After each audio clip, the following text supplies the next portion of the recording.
Welcome to another episode of Seahawks Forever, powered by BetUS. And with the Combine just a few days away, all of our focus next week, all throughout the week and in the days following, will be on the NFL Draft. But free agency starts, well, sort of, on March 10th. So it comes up quickly. As soon as the Combine's over, man, we're into it quick. And we haven't talked a lot about free agency on this show up until this point, but I'm going to tonight. I thought I would take a little bit of a different approach to it. I've highlighted 5 different spots on the roster that I think John Schneider is going to want to supplement and bolster before the draft, as he often likes to do, to hedge the biggest weaknesses on the roster so he can go into the draft, let the board come to him, not have to reach, take best player available. Now, usually he goes for the bargain basement type or the mid-level signing, and that gets him in trouble sometimes. Sucks up a lot of valuable salary cap space on one-year deals for mid-level veterans. But he said on his radio show a couple days ago he may have to overpay at certain spots this offseason in order to get this team over the hump, get him back into the playoffs, make him a contender, and give Mike Macdonald the team he wants. And so I'm going to look at these 5 spots that I think he'll address in free agency. And I'm going to highlight 2 candidates from the free agent market at each spot. One high end, one potential low end. A Tiffany's and a Target. Or as I call it, blue chip or blue light special. And you might have to be my age to understand what I'm saying, but I'll explain it to you after this. Welcome to the Seahawks Forever podcast. In-depth analysis on everything Seahawks. And now, here's your host, Dan Viens.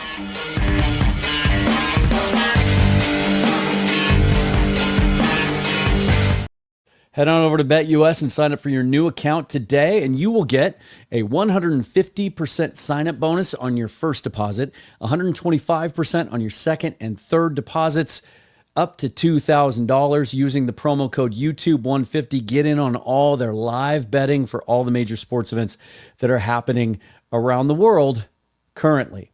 And then let's hit this right at the beginning so we can get into this free agency stuff and then enjoy it as much as we can. Doer is built for doing. And guys, this is simply the best apparel company I've ever experienced. I've tried some of their shirts, some of their joggers, hoodies, but these stretch performance jeans are my go-to on a daily basis. No matter what the weather is, no matter what the occasion is. 20% stretch, they're incredibly comfortable. They feel like joggers when you're wearing them, but they are built tough. They are built to last. They are built for doing. And right now, if you head on over to shopdoer.com, that's spelled DUER/forever, they'll give you 20% off your first order for being a viewer or a listener of the show. That's shopdoer, DUER.com/forever.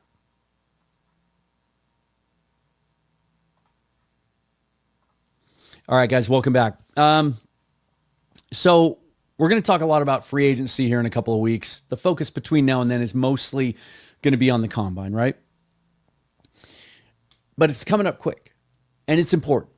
And there's been a lot of buzz about what Schneider had to say on his radio show the other day about, and he was specifically talking about the offensive line, right? About his old comments about how he thinks that interior offensive linemen are often overpaid.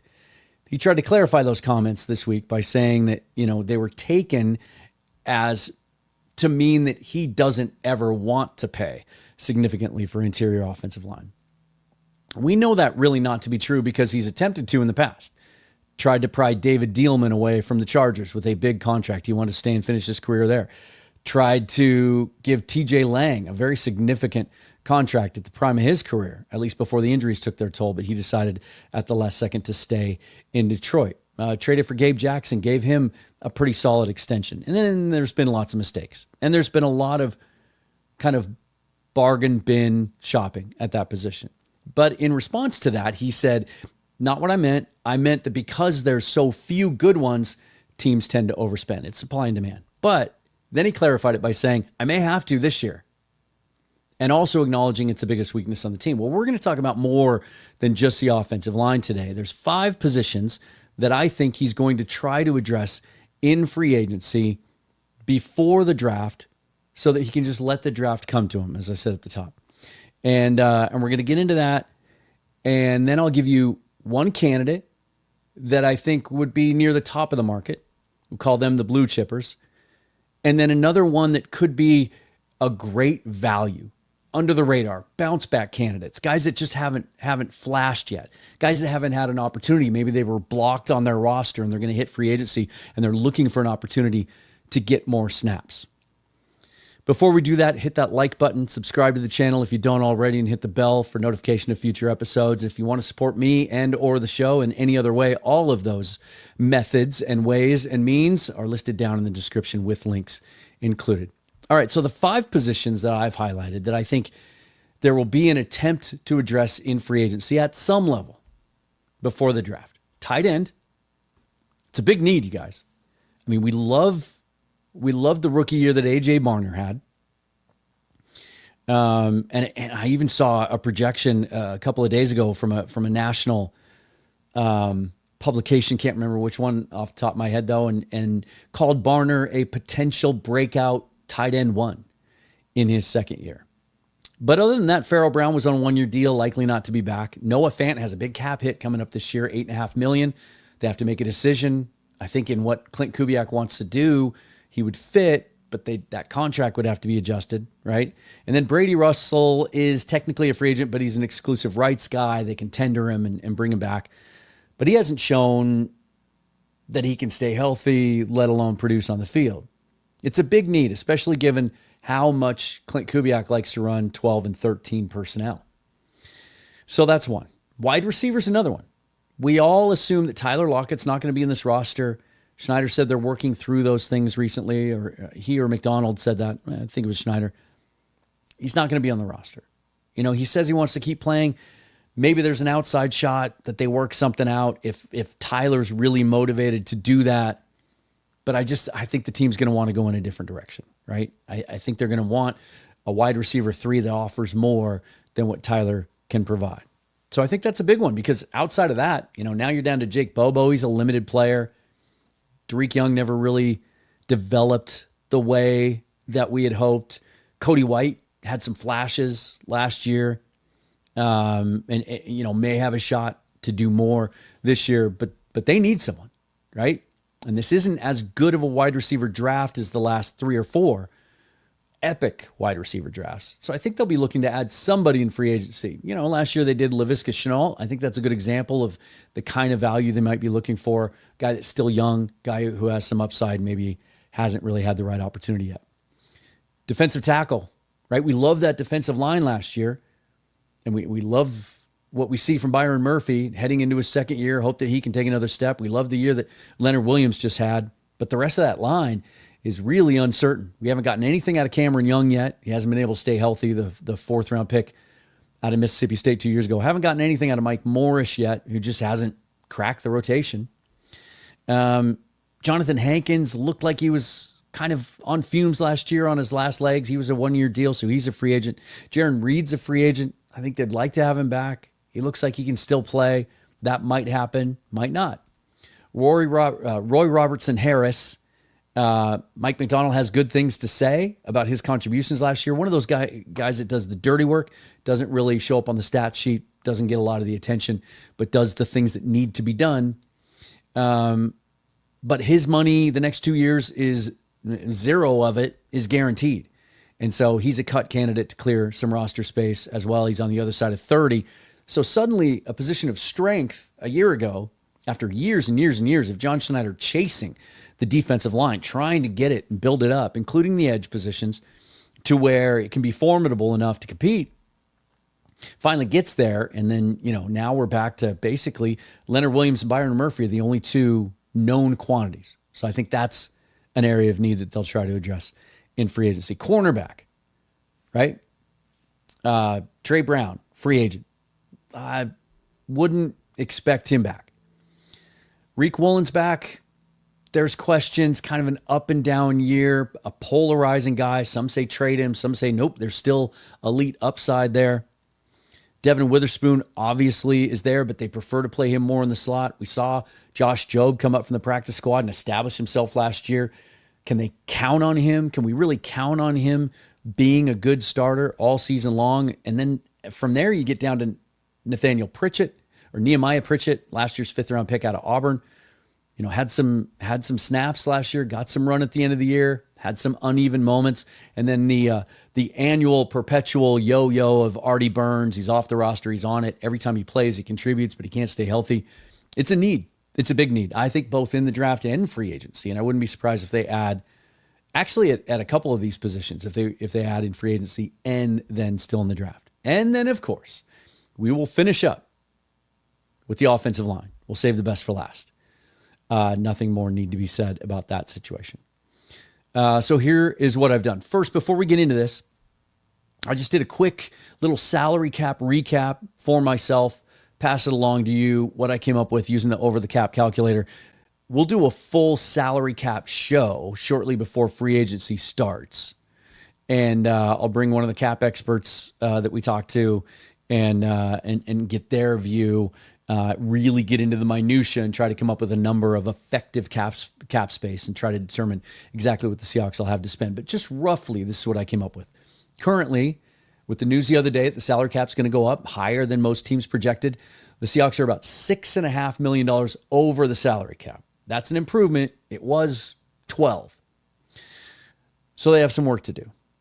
I quickly was able to get them to $38 million in cap space by releasing Tyler Lockett, Draymond Jones, who just, again, similar to RRH, McDonald will speak pretty glowingly about the dirty work he does and setting the edge and what a trooper he was, and he did what he was asked to, but not the dynamic player that they expected when they handed him $50 million 2 years ago.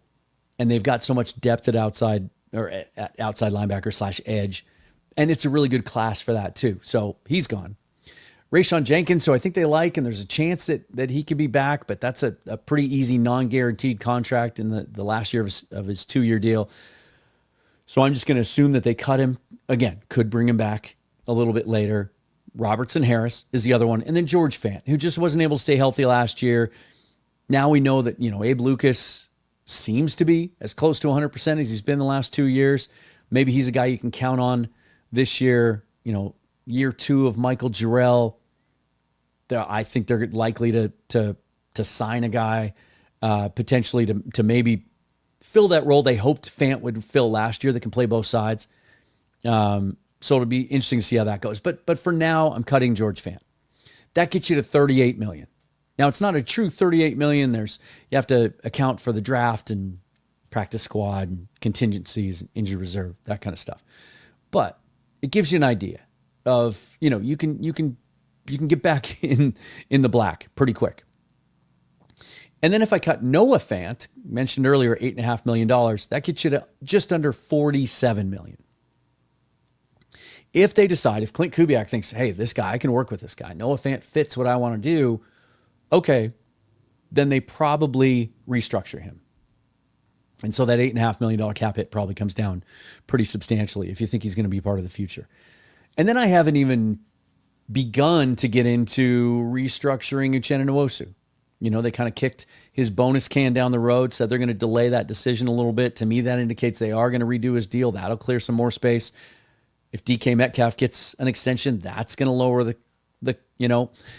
so if you do that, you restructure Nwosu and DK, now you're pushing $60 million in cap space without even touching Geno Smith and his $44 million cap hit, right?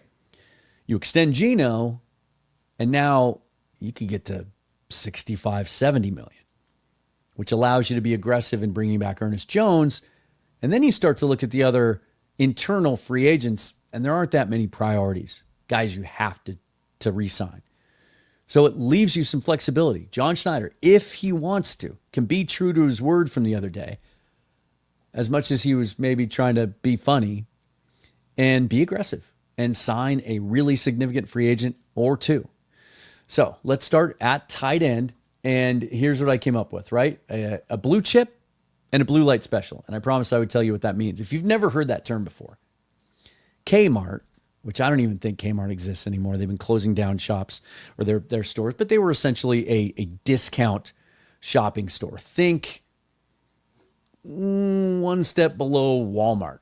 Like they had all the stuff you need, similar to Walmart. You can go in and get, some of them had grocery sections. You get clothing and household goods and bathroom supplies, but you can get toys and hardware and auto care, like just about everything you need. So think Walmart, but a little crappier. But they would have this thing called the blue light special where you'd be walking around the store and just every once in a while, they had these sirens on these posts all throughout the store and they would turn them on, blue sirens.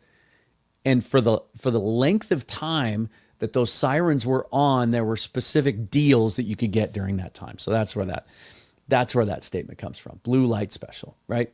So here's what I came up with for tight end.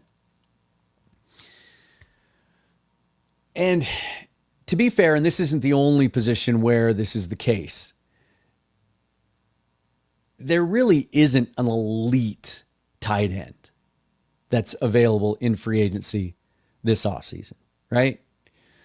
But I think Juwan Johnson qualifies in the sense that it's going to cost them some money if they want to sign him. And he's been a very high-level player. He played for Clint Kubiak with the Saints, right? 28 years old. He was originally an undrafted free agent, played at Penn State, then he went to Oregon to finish up. He was a wide receiver at Oregon. I remember him through the draft process. And the question was, as it often is with bigger wide receivers, 6'4", 231 at the combine, he didn't have the athletic profile to stick.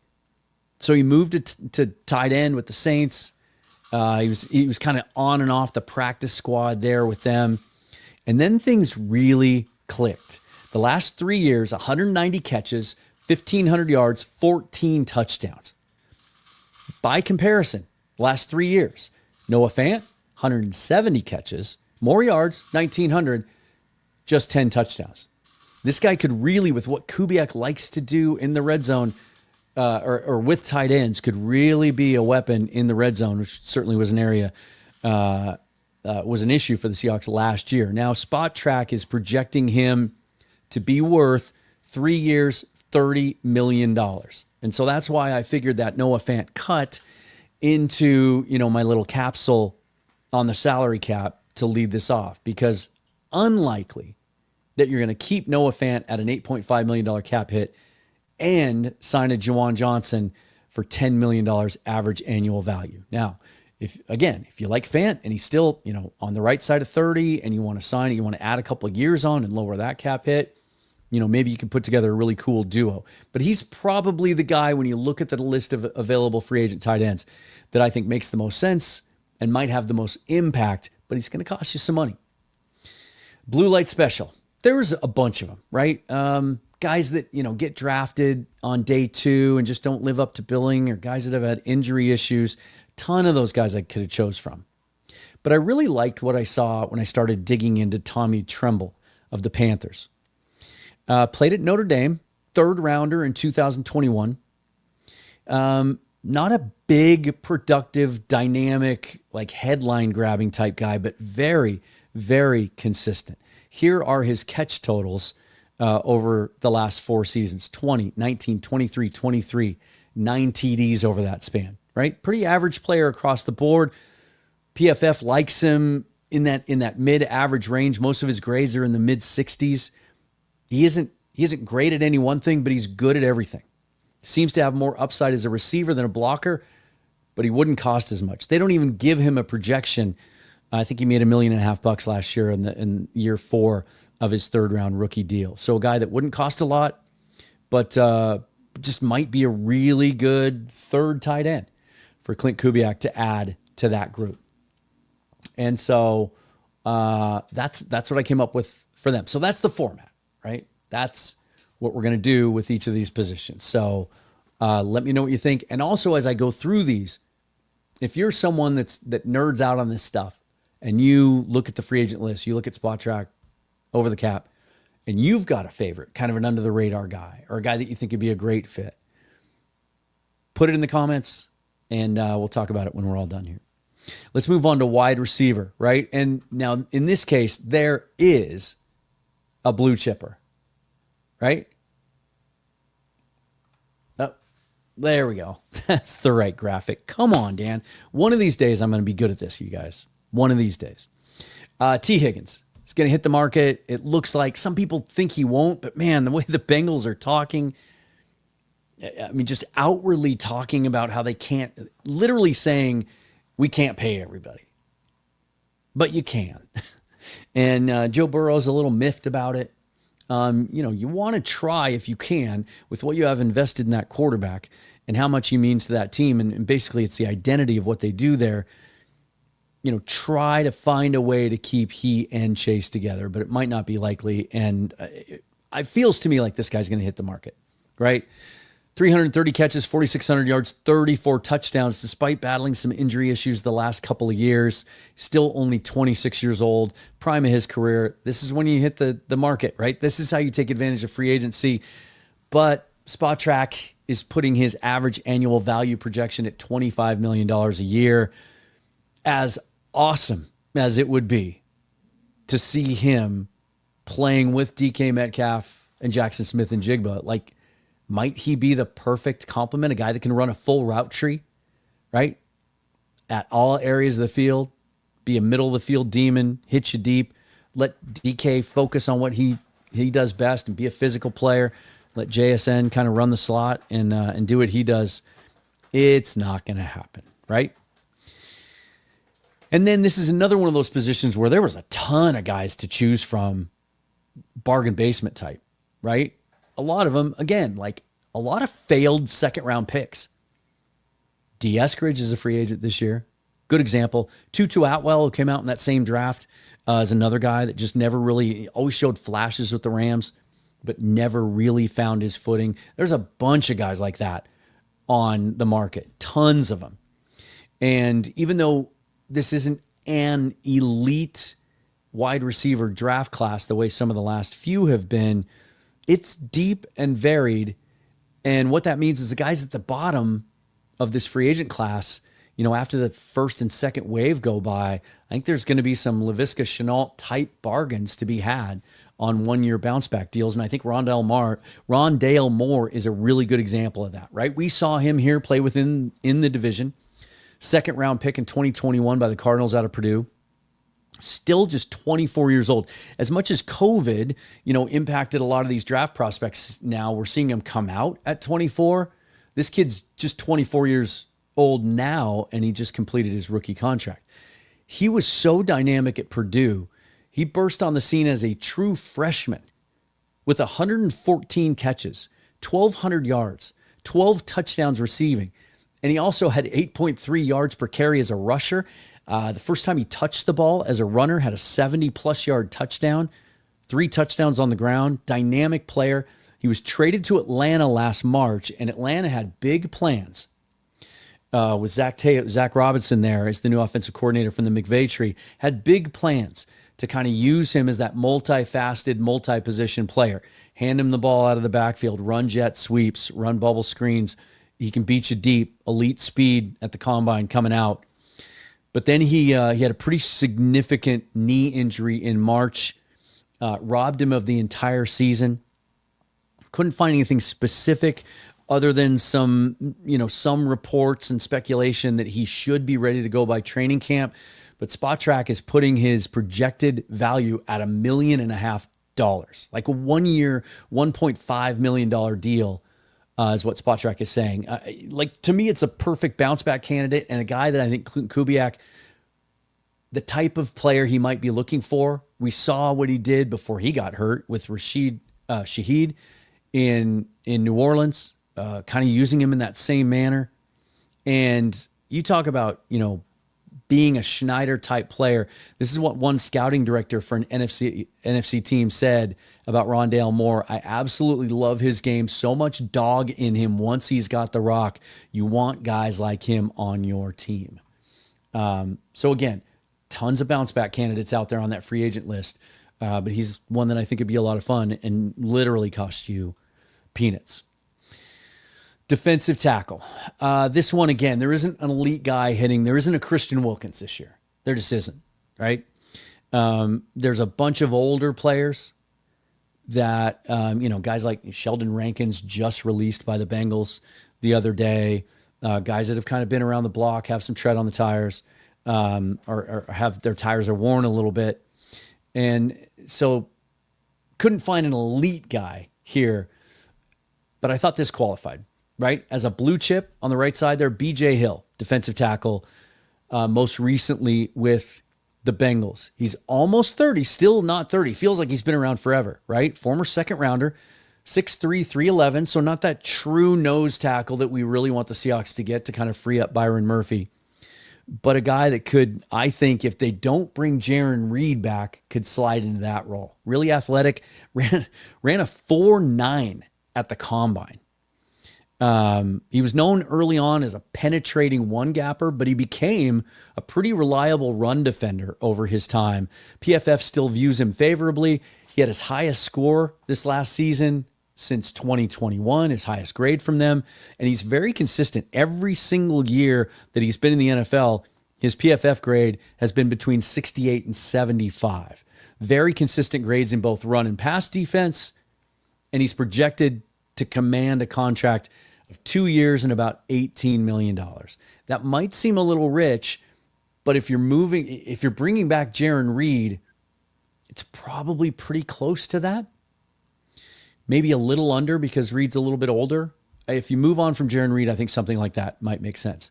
And then on the bottom end, again, this is one of those positions where you get a lot of busts, a lot of guys that didn't make it, or guys that just fly under the radar.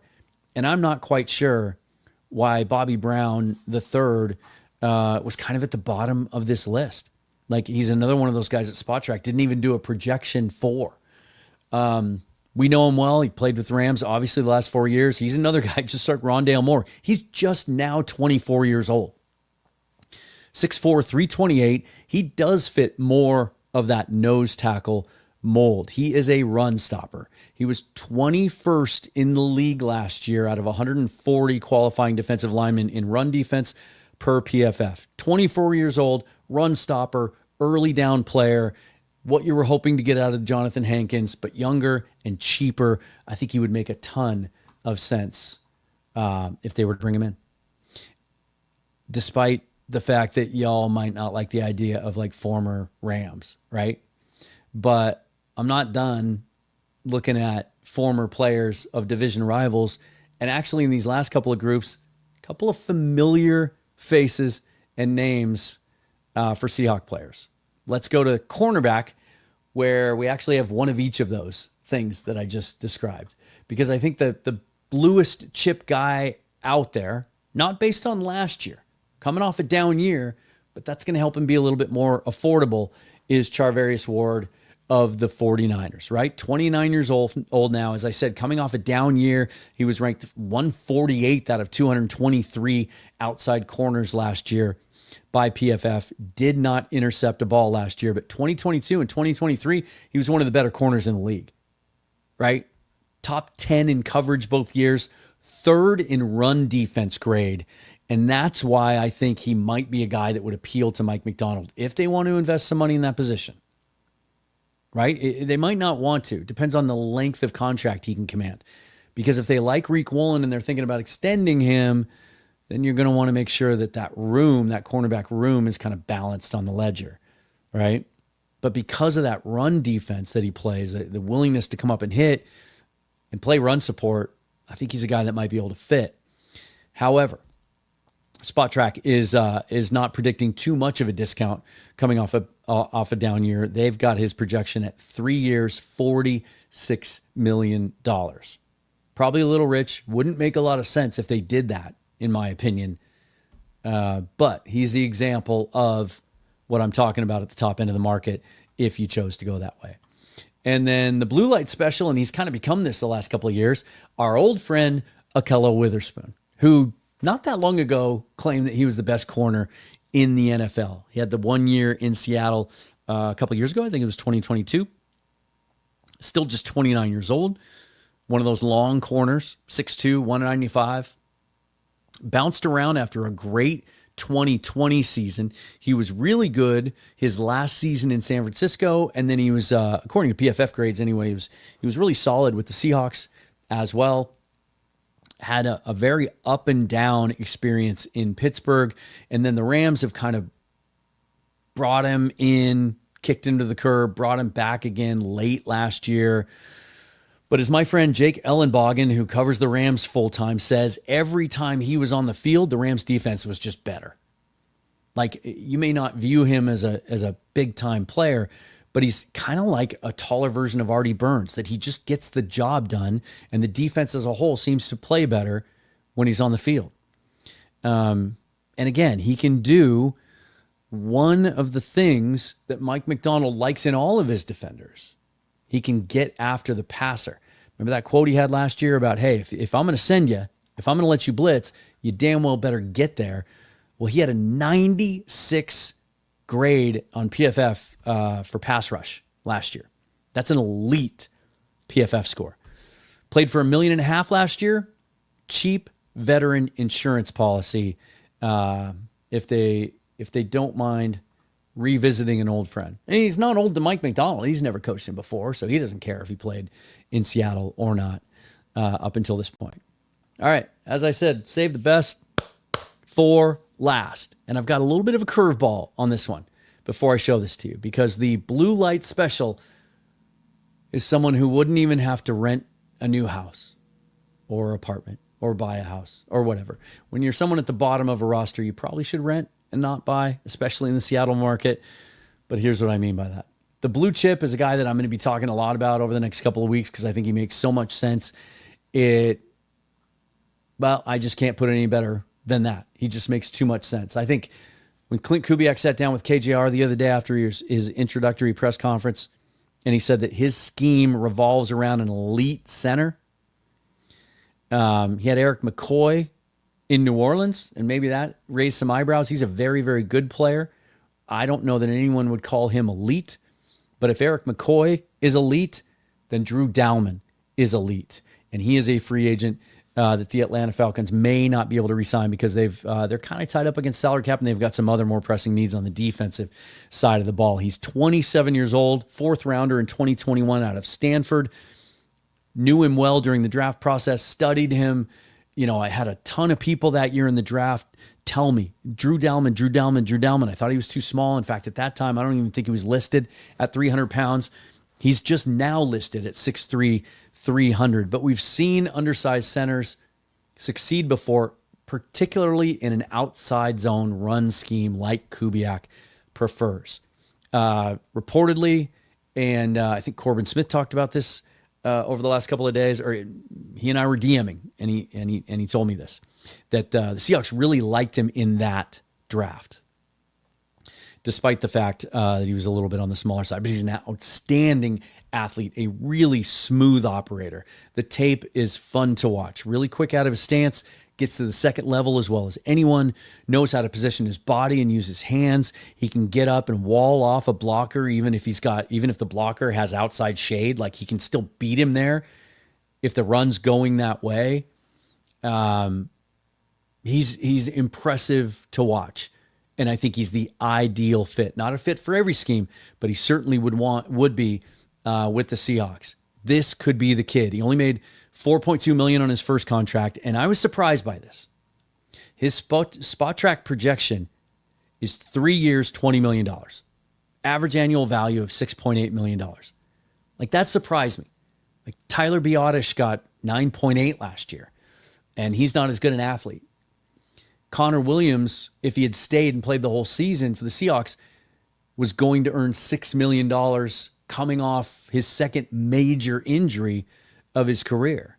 So 320 seems light to me. Maybe they're projecting that because he isn't a fit. He isn't ideal size. Gap power teams aren't going to be interested.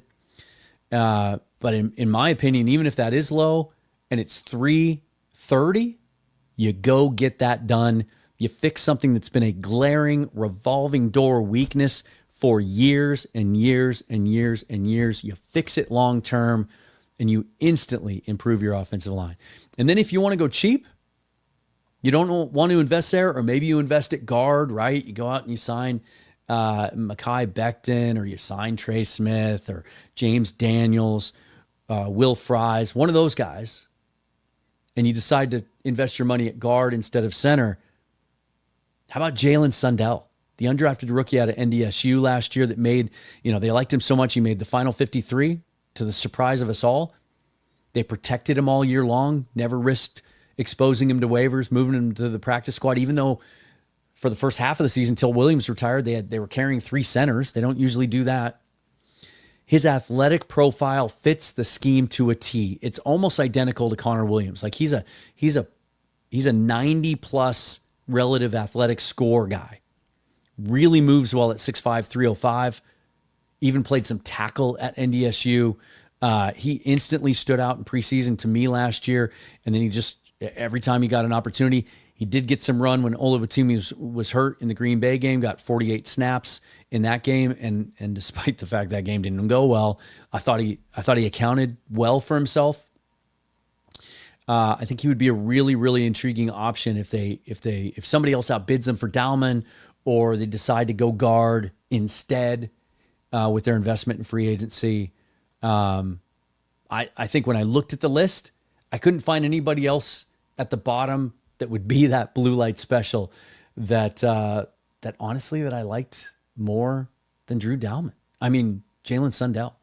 Like, I think he's got a lot of upside. I think he's a guy that, let me put it this way. If the Seahawks sign Dalman, and if the Seahawks sign Drew Dalman, I will immediately call it one of the most significant free agent signings John Schneider's made.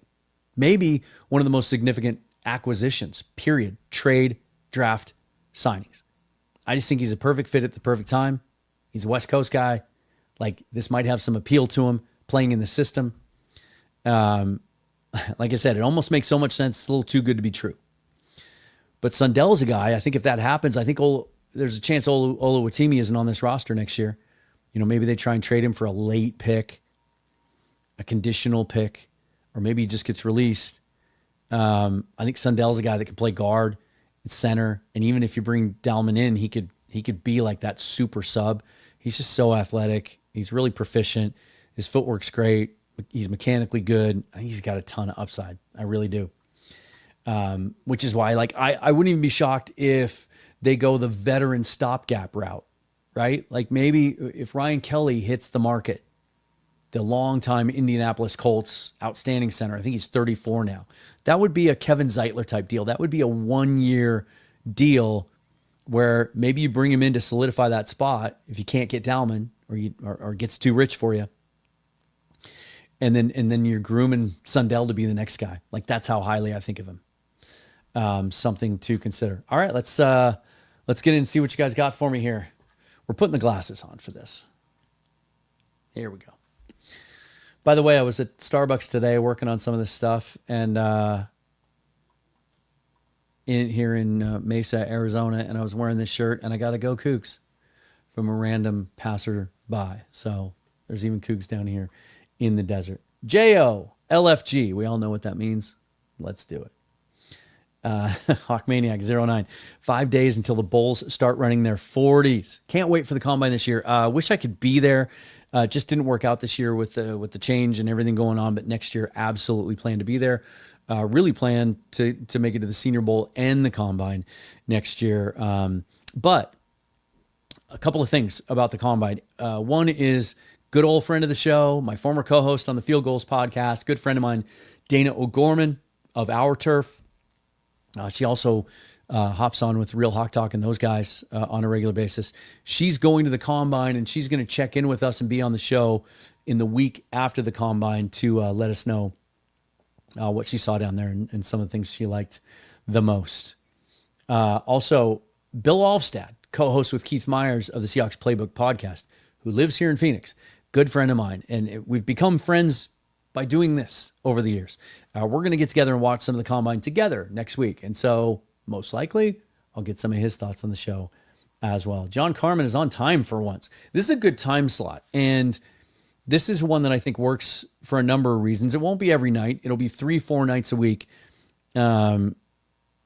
when my partner works, she's a nurse and she works nights. It's what time is it now? So it's 8:24 Mountain Time where I am. So that's 7:30 on the Pacific Coast. That's kind of perfect, right? You finish dinner, you're sitting down to watch TV or a movie or whatever, and more people now are watching YouTube as TV. So I think this time, I think it works. So thanks for being here, everybody. And thanks for being on time, John. If you're on time, you're late though, right? Be early. Be early next time. That's what my old boss used to say. By the way, I was getting some texts today, and my old job that I've walked away from after years and years and years, and I can already feel my body healing, guys. I got some texts today, and like,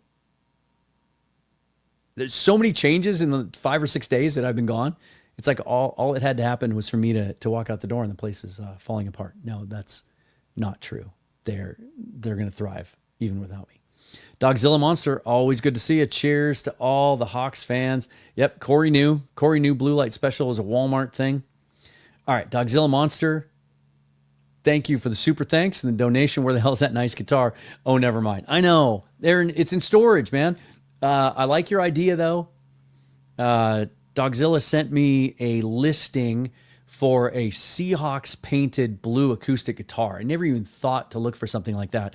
And so when the day comes again that I have a permanent spot and I set up an office, a studio, and I have a full physical background again, I'll look for something like that to add to the collection. What a perfect way to tie in my two loves, right? And then I missed an opportunity, man. My girl suggested this multiple times, and then I forgot in the haste of packing and everything else and all the stress that goes along with that. I just hate doing that.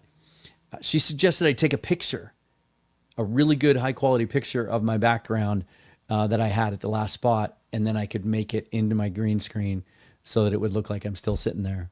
Missed opportunity, man. That's a Creed Humphrey opportunity that I passed on, and I ended up going D. Eskridge instead of Creed Humphrey. But thanks for the donation, Dogzilla. Really appreciate it. Tony Bag of Donuts gifted 5 Seahawks Forever podcast memberships. Snap those up, you guys. As I get into this more, certainly when we get into the Combine, I'm going to start for the first time doing some members-only content. So if you have an opportunity to grab a membership, do that. You'll have some exclusive content, some live streams, and some stuff, some breakdowns and some little profiles, shorter form content that'll be available only to you, for like a week or so, and then I'll open it up to everybody else. Shane Turner, acoustic, good friend, always hopping in and lending his support. Really, really appreciate it. Thank you, sir. And great job to you as well. Let's see. Corey Coleman, getting Ernest Jones and Jaron Reed need to be resigned. Yeah, I do think Reed just fits for a bunch of reasons. Like, not only can he still play, he is one of those guys that does the dirty work, but also, will flash sometimes and just have like a monster game. He can still get to the quarterback a little bit. He can move all up and down the line. He can play nose tackle. He can play on the edge. And he's an alpha dog. Like, he's a guy that the other players are drawn to. You can see it when they hang out together. Like, he's a leader in that clubhouse, and that's important to what they're trying to build there. And so I do think they find a way to bring Jaron Reed back, but I also think they look to add on top of that. And then in this draft, if you want to go even further at defensive tackle, I was just working through Daniel Jeremiah's media conference call this year. Shout out to Mookie Alexander. As I was pulling up from dinner tonight before going live, I was 2.5 hours into this beast of a podcast. It's about 3 hours long. And Mookie got his question in about the Seahawks quarterback situation. So shout out to Mookie. I thought he did a great job on there. It was great to get in there. Yeah, I think Reed would be a great signing. And then what I was going to say is DJ says he has 27, I believe, starter grades on defensive tackles in this draft. He says that's about double what he had last year, and that last year was more typical, kind of normal, in the 15, 16, 17 range. This year, 27 starting defensive tackles, and you can get them in every round. So, ideally for me, this is a position you never want to stop adding to. Remember 4 or 5 years ago when we were always chasing defensive line and we could never get there? Kind of felt then like the offensive line has the last couple of years. If it's me, I'm signing Jaron Reed.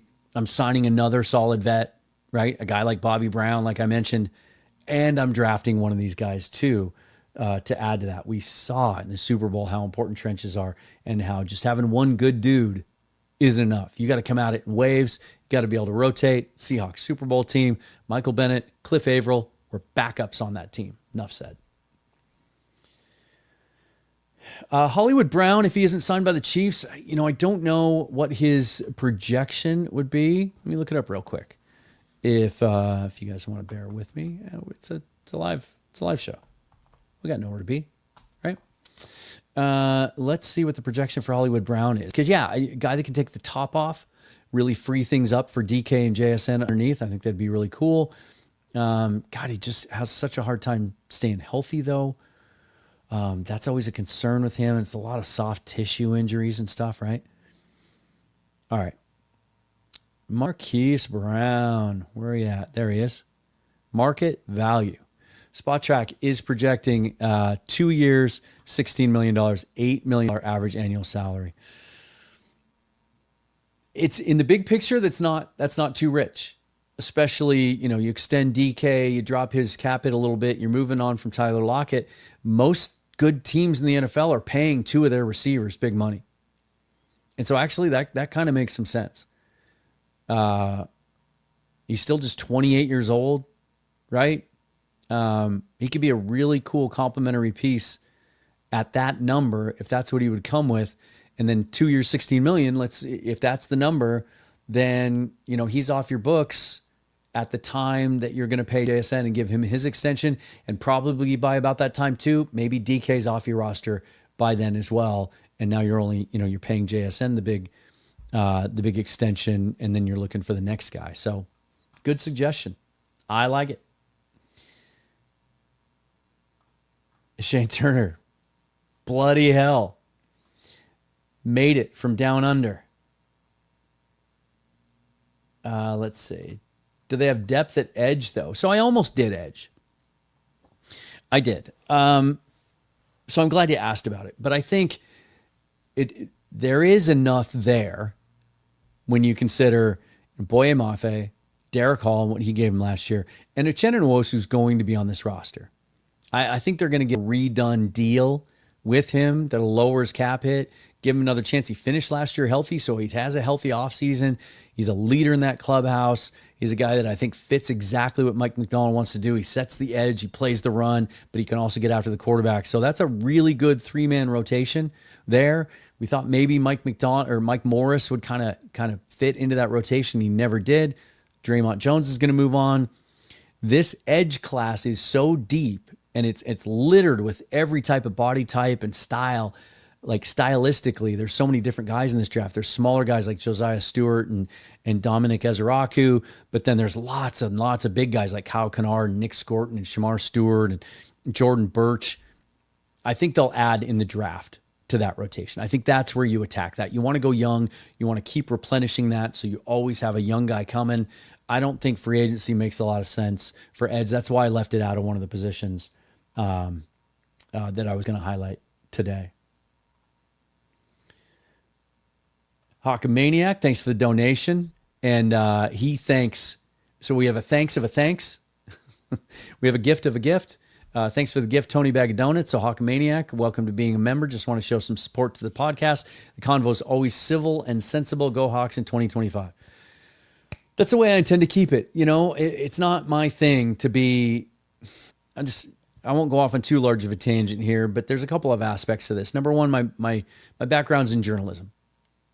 That's what my degree is in. I spent 6 years in television sports journalism. And so that's how my brain thinks. It's analytical. I want to get to the bottom of things. I want to think things through. My wheels are always turning, and I want to voice that, express it, and explore it, and then engage and get your thoughts. And I love the back and forth. I stopped watching ESPN for anything other than live sporting events 7 or 8 years ago. I can't stand the modern genre of two people just being pissed at each other and yelling at each other because it's fake. It's contrived. It's stupid. It really is, because they don't mean what they say. They plan it out ahead of time. I'll take this stance. You take this stance. Let's go at each other. It's so dumb. It bothers me that it's overtaken and I think ruined what was a once great network. And Fox does the same stuff, and now you see it online, and all these podcasts are trying to do it too and emulate it. So you have a bunch of young content creators coming up, although I sense that I sense that it's switching back the other way. There's a lot of young creators that I've discovered over the last month or two, because there's a lot of really young draft nerds out there who are doing some really cool stuff. They're putting together big boards and they're ranking these prospects and doing mock drafts. And I want to get some of those guys on the show and highlight some of them, because I think they're taking sort of a journalistic and an analytical approach to it. Rather, I think, things are cyclical, and I think that it's coming back around, counter programming, right? And people want something different. And so that's what this show is going to focus on. And honestly, the other part of it is the older I get, the less tolerance I have for that crap. Like, I am so block happy now on Twitter. Like, you can disagree with me all you want, but if you're going to be a dick, I have no time for you, and I don't want you in my timeline. If you insult me, get personal, or even jump in and insult someone else in my timeline, you're blocked. I just don't. And on this channel too. Now, I will say, I have had very, very, very little exposure on this channel to trolls and idiots. I think that speaks to, just kind of taking the path of slow and steady growth and doing it the right way, instead of, trying to give in to the temptation of clickbait stuff to get more subscribers and views in the short term. But I think it hurts you in the long term. And I think by choosing to do it that way, I've been able to build this great audience that you guys are the foundation of, that wants information, and they want analysis, and they want opinion, and they want, their wheels are turning too. Y'all are nerds just like me, right? And we're banding together with our passion for the Seahawks and having this great discussion. And that's what the channel's built on. So it may grow a little slower. It may take me longer to get to where it's self-sustaining and I can get to where I want to, but it's being done the right way. And I don't have to deal with all the shrapnel, that's flying around from the trolls very often. So yeah. Thank you for that, Hawk Maniac. Really appreciate it. And then Shane, okay. Somebody asked me this on Twitter today, or in one of the comments, and I replied to him right away. I'm glad you asked, Shane. What's happening with the Pick Is In podcast with Bryce Coots and I co-host? Now he's got his fingers in a lot of stuff. Bryce is co-host with Ryan McMillan, of course, on the Hawks on Rundown podcast, but also now their podcast is going to be featured on Field Goals. So we started the Pick Is In a month or so ago, shortly before the Senior Bowl, with the intent of being able to cover the draft league-wide. It just kind of got mothballed for a little bit, simply because I was overwhelmed. Like, it's all my fault, right? I trying to finish up at work. It was a very intense, very busy time. Also trying to pack an apartment, move, arrange everything, all of that. And then also still do as much content as I can for this channel, which is my only source of revenue now in my life. So it's a little scary, but it's also really exciting. Like, I spent 10 hours today working on this, not just the show, but all other stuff, and reaching out to some really cool guests you guys are going to be excited about, planning out the next few weeks and mapping out a course of action. I don't have to compromise my time anymore that I spend on this. And that allows me to do so many other things that I had to keep doing that. And I just didn't have time to give 100% to that. Bryce and I just talked yesterday. He's on the shelf right now. He's been sick. He can't even talk. So we're going to get together next week, I think Monday, and we're going to do a show here, sort of a combine preview, I think is the plan. And we're going to chat about it and try to figure it out and plan it out so that we can get back into it by at the latest, I would guess, the end of the combine. So hang in there on the Pick Is In pod. If you haven't subscribed to it yet, go over there, the Pick Is In pod on YouTube, and hit subscribe so that when we do start producing content, you're there with us. Yeah, Dogzilla. I mean, Dalman would be the perfect fit. I honestly can't think of a better free agent at any position that would help this team the most than him. Corey says, JS, John Schneider, needs a great draft. I know they haven't been great lately, but I think Mike McDonald and Kubiak have a vision for the identity of the team going forward. He's put together 3 really good drafts, but we haven't seen a superstar come out of that yet. Devin Witherspoon has that upside. Not there yet, right? We've seen flashes from guys, but no one has really risen and jumped up. JSN, maybe on the cusp. It's so hard to break through that level, though, and be considered a blue chip or an elite wide receiver just because there's so many good ones. But he certainly took a step, 100 catches last year, and I think he could be on the precipice of being that kind of guy. We'd hoped that maybe Charles Cross would get there, but if you see how young tackles age, and Cross is still really young. I think he's 23 years old still, you guys, going to his 4th year.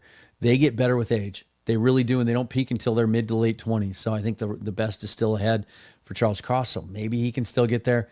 And then there have been some disappointments. Mike Morris, I expected more from. Cameron Young, I thought was going to be just a really solid early down run stuffer. Just can't stay healthy, right? There's guys like that. And then the book is still out. The jury's still out on this last draft. I think there's some guys that didn't contribute last year that still have a chance to. So, but yeah, I feel like this year's draft, it needs to hit on a couple of blue chippers. We need to get a couple of like dynamic, sort of game-changing type players out of this draft. Unfortunately, there aren't a lot of those players. The consensus is that there aren't a lot of those players generally in this draft. That we're hearing that a lot of teams only have like 8 or 9 first-round grades, where typically it's twice that. So that means you're going to have to dig harder, and you're going to have to find the right fit. Not everybody is going to fit and flourish in every system, right? Like you take a guy like Shamar Stewart, who's just oozing with traits, 6'5", 281, dominated practice at the Senior Bowl before opting out, but a sack and a half last year at Texas A&M, right? I think he can be a Pro Bowl, perennial Pro Bowl type player, maybe even an All-Pro based on the physical traits and the motor and everything else. But it's got to be the right fit, the right system. They got to use them the right way.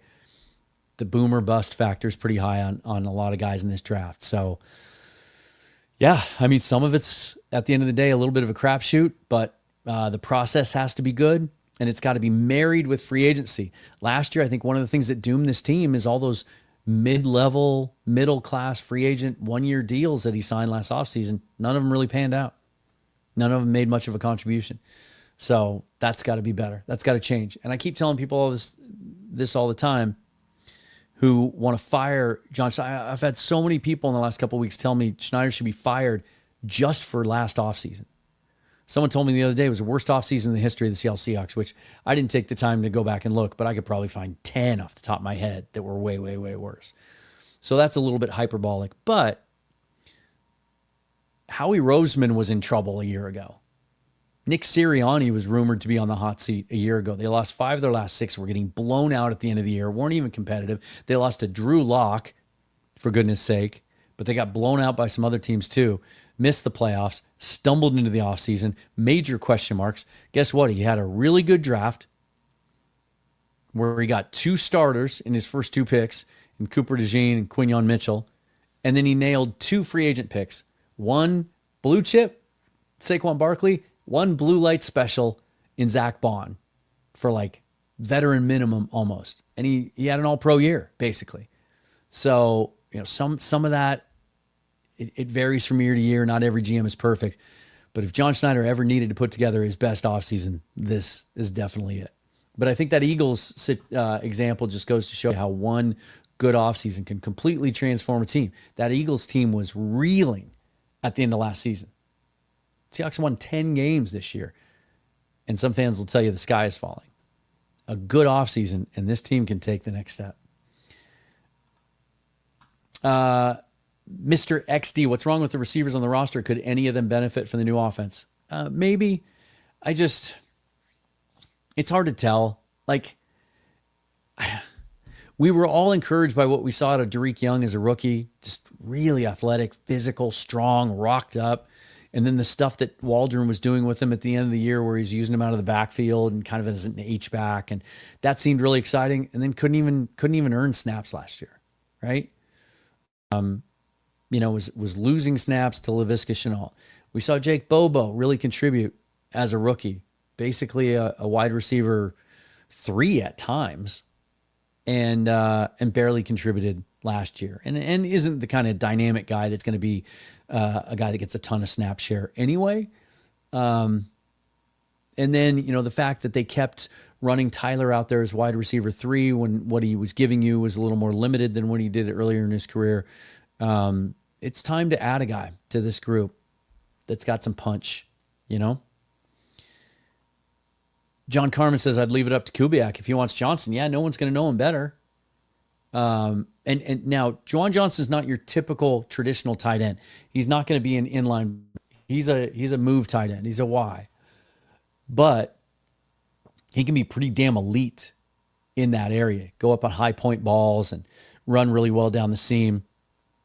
Runs better than A.J. Barner, more athletic than A.J. Barner. And we have seen A.J. And remember, A.J. Barner is one of the youngest players in the draft last year. He's 21 years old when he was drafted. Tons of upside left. And he exceeded all of our expectations as a rookie. Made some big plays in the passing game, but also really looked like potentially an elite level blocker. Wasn't always elite, wasn't always perfect as a rookie, but there were times where he saw it and you could dream on him as a blocker. Like they brought Pharaoh Brown in on a 1-year deal because they said he was one of the best blocking tight ends and Barner was better. So that's a cool piece to have. But you think back to, just a couple of years ago when they had Colby Parkinson and Noah Fant, that was an enviable group that they still never got full potential realized out of that group. So there's some work to be done there for sure. Dominic Scott said Dahlman would be good. I think pairing him with the James Daniels or even getting Will Fries. They're not going to. I can't say they're not going to. Maybe they will. But I don't think the plan is to sign 2 significant free agents on the offensive line, nor should it be. I think that money's going to be needed elsewhere. And I think it's a good enough offensive line draft. And I think you've drafted enough guys in the last couple of years that, to me, the way to fix this offensive line, first of all, you hire better coaches. They've done that. The coaching staff they put together that's going to be in charge of this offensive line in the run game is as experienced and impressive as I'd say maybe it's a top 10 offensive coaching staff from an offensive line and run game perspective. They've layered it. They didn't just bring one guy in, right? They brought Outen and they brought Benton and then they brought Dennison in. They didn't have to do that. And those guys have all worked together to some extent. I think Outen is a little bit more limited in his exposure to what they've done in the past, but that's encouraging to me. I think the plan is you sign one really good free agent, you draft a guy in the first 3 rounds that's plug and play as a rookie, and then you let the rest of them battle out because you've spent a lot of draft picks in the last couple of years on offensive linemen, and Christian Haynes, I think, is going to be one of those starters next year. And so as you go into next year, you start to talk about Charles Cross and a healthy Abe Lucas at tackle. That's pretty solid. Drew Dalman at center, Christian Haynes at one guard, and take your pick. Ideally in a fantasy world, Donovan Jackson, Gray Zabel. But if you want to wait a little bit, Clay Webb, Luke Kandra, Jackson Slater. Now you're talking. Now you're talking about building a line all under 30, but with lots of experience, a lot of athletic upside. That and the right guys to coach him. I think then you can start to get pretty excited about the Seahawks having a functional and maybe even a pretty darn good offensive line. Shane says, every year we try and project what the Hawks will do. I've learned that they always seem to do the opposite. So I used to do this thing on draft day where every time someone would go up to the podium to announce the Seahawks pick, and tell me if you guys have ever done this, I would watch the person's mouth, like just as close as I could, so that I could try to see the first syllable that they utter. Like, that's what a nerd I am, right? Like the year that they took D. Humphrey, I was hoping that the first movement of the mouth would be, right? Creed Humphrey. Sorry to keep bringing that up, you guys. So yeah, that was kind of the joke for 10 years was no matter how much work you do to try to figure out how the Seahawks operate and who they'll take, you're almost never right. They would take someone out of complete left field. That changed 3 years ago. The year they took Cross at 9, and then they came back in the third round and took Abe Lucas. I thought, wait a minute. There was a clear shift there to stop hunting the kind of the hidden gem, right? For a while there, I kind of thought like they operated sort of like movie critics do, where they never liked the blockbusters because those are cliche. And so they would always go on and on and on about these little independent films that were no one saw and were only in like 7 theaters and were, artsy trash in most people's opinions, but it made them look smarter. I felt like they got too cute there for a few years. And there was a pretty clear shift about 4 years ago, I guess, without going back and looking at it, where big time schools, guys that have played a lot of snaps, played in big time conferences and big time games and big time atmospheres, battle tested, the best against the best, the blue bloods. We saw that shift, and then we started to see less and less of the small school kids and the undersized kids and the projects, the position changes, some of that kind of stuff. Just take good players that have been good players for a long time at a high level. And so I think we'll see that continue, and maybe this will get a little bit more predictable. The higher you draft, the more predictable it is. Byron Murphy was my pick last year. That was probably the first one in a long time that I've nailed. The year before, like it looked really strongly in the week or two leading up to the draft that Devin Witherspoon was going to be the pick. But the farther back you get, the more uncertain it gets. The person who asked me the question yesterday about what would I do at 18 if these 3 players were still on the board, and those 3 players were Kenneth Grant, defensive tackle, Michigan; Jahad Campbell, linebacker, edge, Bama; and Jalen Walker, linebacker, edge, Georgia. What would I do with that pick? And my answer was, I think I went with Grant. My answer was you can't lose in that situation. And so, they could be in position at 18 if they want to stick and pick to take a really impactful player, but there's enough depth in this class, and the drop-off doesn't happen until later. Like, it's a really level, as much as it lacks blue chip talent at the top, the talent level is really, really level all the way through day 2. And so you could really hit some guys there too. But I do think in a general sense, we're going to see a continuation of that pattern. Guys from big schools, big conferences have played in big games, college football playoffs, battle tested. Let's see. Corey says, I hope we get Tyler Booker in the draft. As much as,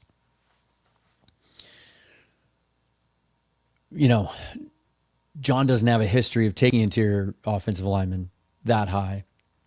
He did tell us a couple days ago that could happen. It just hasn't. Tyler Booker is a guy that I think might be too good to pass up, even for them. And I think he's a guy that could potentially hit all of their markers that they grade players on, which will put him at the top of the board anyway. When you listen to what John says about their process is, he talks about best player available early in the draft, you draft for need later on, but then he also says they figure need into the draft grade. So it's in there. If they look at the board at 18 and there's a guy up there with a 90 or whatever system they use, letters, symbols, emojis, I don't know. But let's say it's on a 1 to 100 scouting scale, and they look up on their board and there's a guy at the top and he's got a 90 and the next guy's got an 88. Best player available, right? That guy could be Tyler Booker. Need will be factored into that grade, but also experienced, smart, tough, dependable.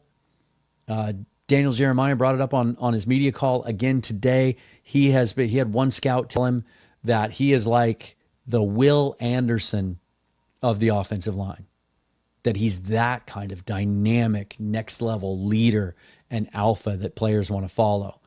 And so I think if he's still there at 18, which I don't think he's going to be, unfortunately, he could be the pick. Now, I'll hedge that by saying I think Indianapolis is important for him because 335 pounds, I want to see him in the movement drills. I want to see him in the wave drill. I want to see if he can be a wide zone fit. Can he get out of his stance really quick and get to the second level? Because when I watch tape, I see him not quick out of his stance because he doesn't have to be. His feet are good and he gets his hands on you and you're just kind of done. He doesn't pop up out of his stance really quick. And they didn't ask him to do a lot of that stuff. They didn't ask him to pop up and, pin and pull and get out on the edge. So I want to see those movement skills. He may not be an ideal fit for this type of scheme, but he's such a good player. I think if he's there at 18, you just figure it out, right? And now you're talking. I mean, the guys I mentioned earlier, right, with Zabel and some of those other guys, like if you talk about Cross, Booker, Dalman, Haynes, Lucas, you cool with that? Yeah. NWM says wide receiver is a position that can be addressed in the draft and pass on free agency. Again, John Schneider likes to hedge the draft. So if he thinks wide receiver is a shallow spot on the roster, especially after Lockett's not on it, he will add someone there so they don't have to reach and draft for need in the wide receiver draft. Second point, it's not a great wide receiver draft. There's some cool guys in it, not a lot of sure things. And Schneider also said a few years ago that young wide receivers take longer to adapt to the pro game sometimes than other positions. There's just so many intricacies at the pro level that they're not asked to do in those college schemes. A lot more simplistic down there. So I would push back against that opinion just a little bit. I think they'll do both. I do think they'll do both.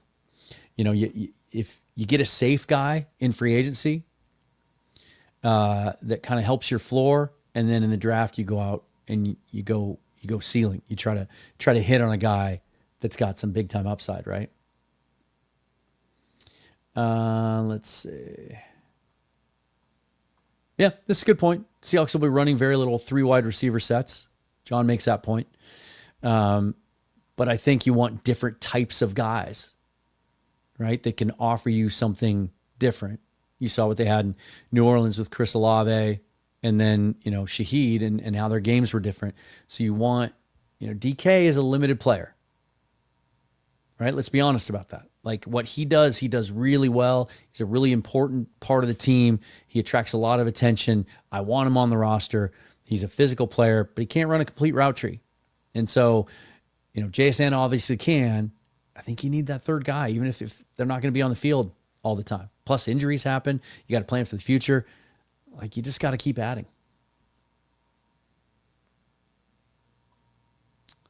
Let's see. Let's go all the way down. Hold on. I got a couple more. We got Roy Froelich. Froelich? Is that how you pronounce it? Thanks for the donation. Really, really appreciate it. Thoughts on Bobo? I think Bobo can really be effective in this offense as kind of a poor man's tight end. And what I mean by that is like a big slot. Like if you want to run 13 personnel, you can kind of use Bobo as one of those 3 quote unquote tight ends, sort of in the same way that McVay started using Cooper Kupp closer to the line of scrimmage in those bunch sets, right? And 3x1s and stuff like that. I think like as a big slot, he could be really, really effective in the middle of the field. He's probably a guy that's only going to get you 20 catches a year, but they could come on third downs and in big moments. And that's where he seems to thrive. 50-50 balls, third and longs. I thought he was kind of ignored and forgotten last year. And then I thought that was one of the mistakes that Ryan Grubb made, to be honest with you. Let's do this. Let's go down to the bottom and work our way back up. I just love reading. Some of your comments are fun to read, but even though I've kind of already covered.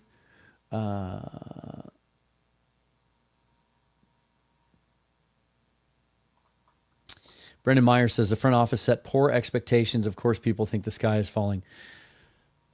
By poor expectations, you mean like too high? Yeah,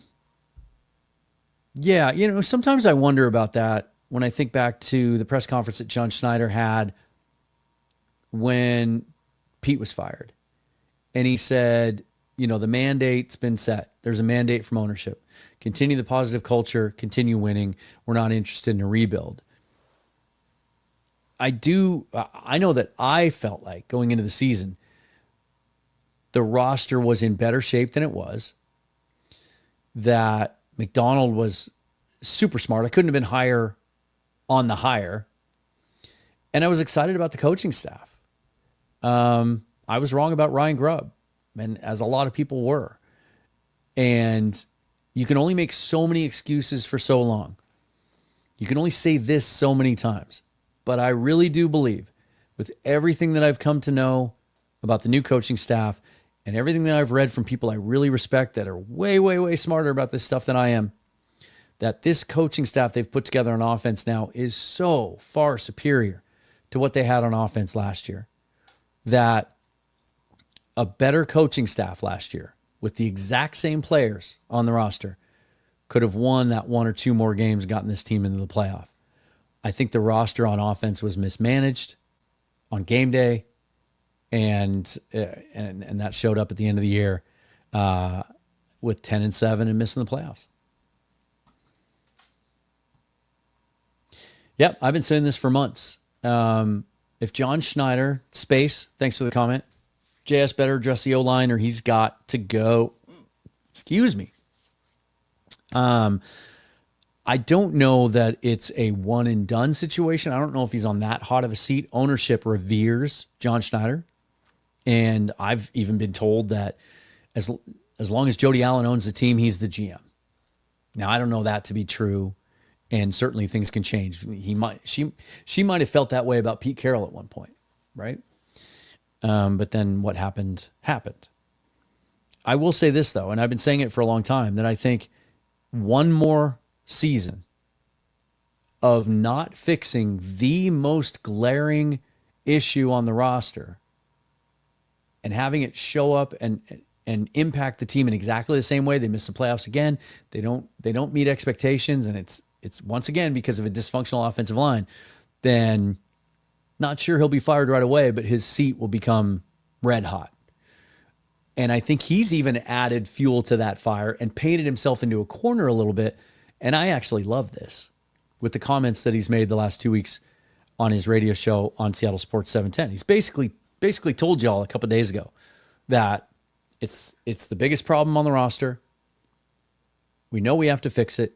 It's the most important thing. It's what I watch in the binoculars. We saw the impact it had in the Super Bowl. We have a plan to fix it. I may need to overdraft or overpay guys this year.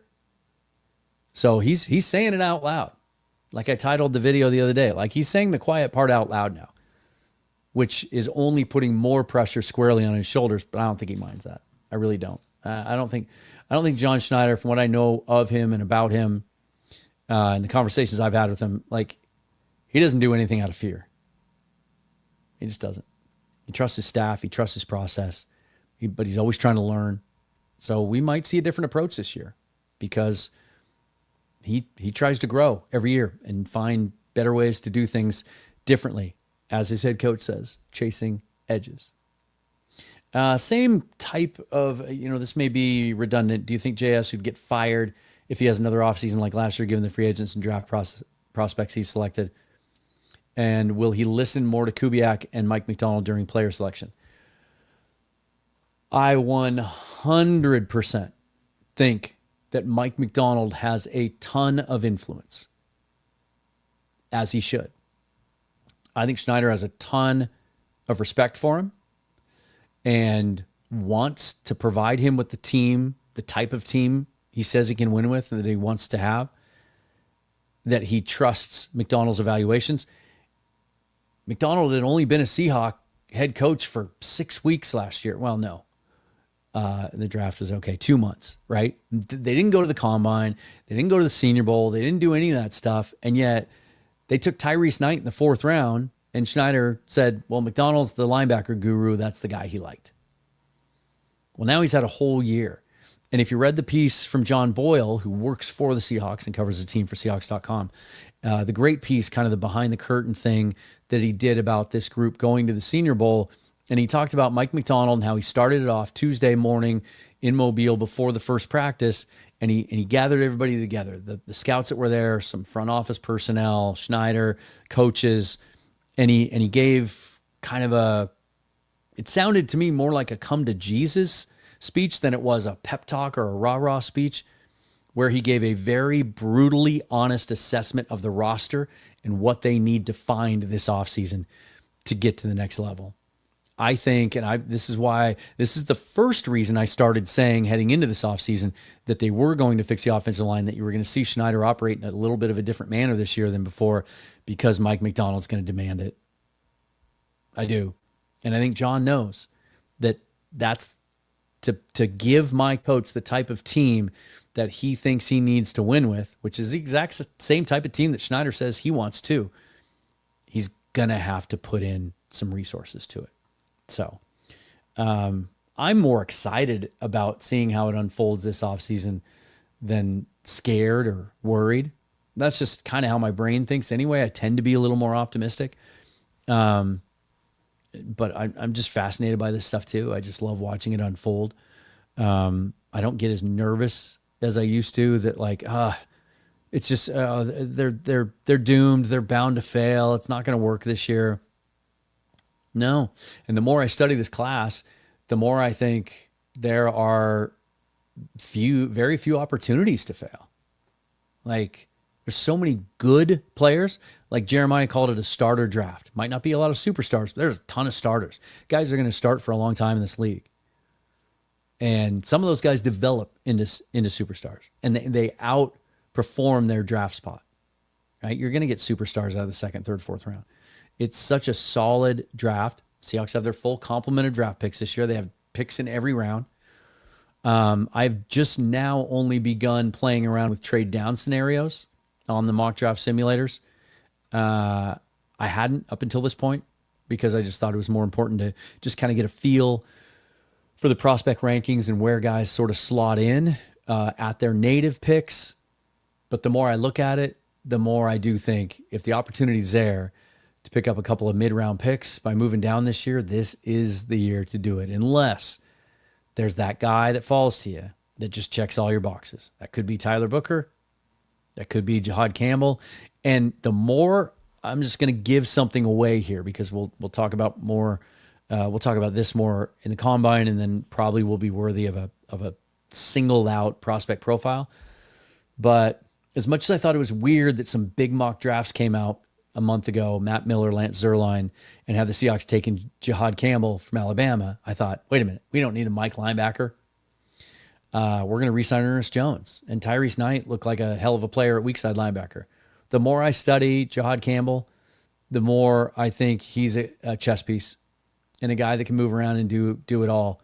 And yeah, he can play some off-ball linebacker in certain circumstances. Maybe next to Jones while you put Knight up on the edge because he showed some ability, some juice to get to the passer. Or you put Campbell on the edge and you look at his size, spec, size, weight, height, length. We'll see after he tests at the combine, but people are saying, I was listening to Dane Brugler on his pre-combine podcast this morning at the gym talking about how he's going to blow up the combine athletically. Like he could be an A- or B+ Micah Parsons, very, very similar profiles. And remember, Micah Parsons played off-ball linebacker. It's where Dan Quinn tried him out at first, then moved him to edge full-time, and look what happened.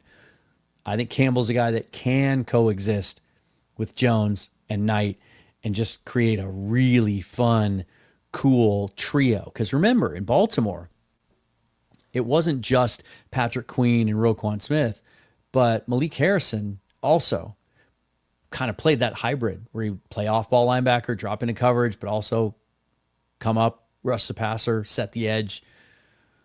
I'm not eliminating Jahad Campbell from consideration, even if Ernest Jones is re-signed. Just a really cool player. Sorry for the tangent there. I got some other cool questions here, but I'm going to wrap this up, you guys. We're an hour and a half in. Tomorrow will be Seahawks Forever will be dark. No show tomorrow, but I'll be back on Monday. and start lining up some guests.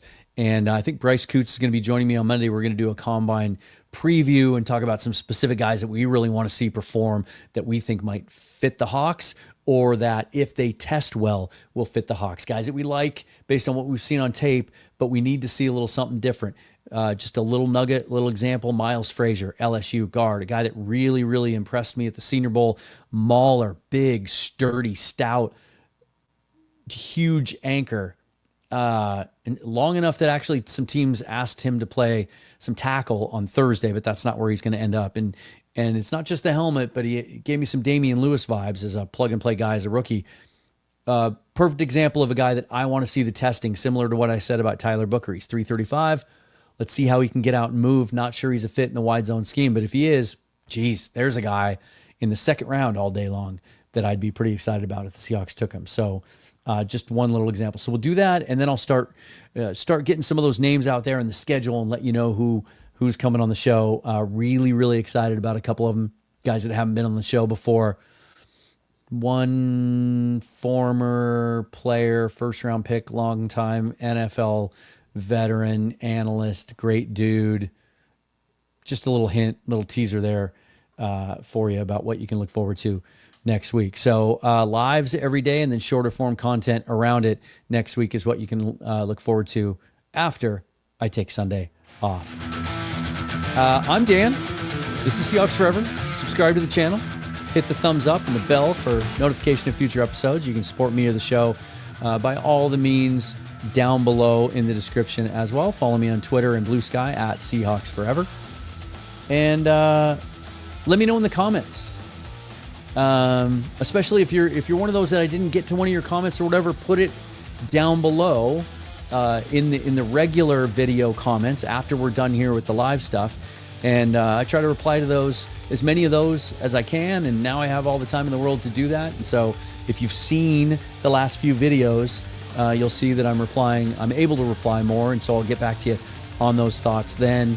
And then throw a couple other names at me. Anyone that you think I missed that you might think might be a cool sort of blue light special type signing for the Seahawks. Until next time, forever and always, go Hawks.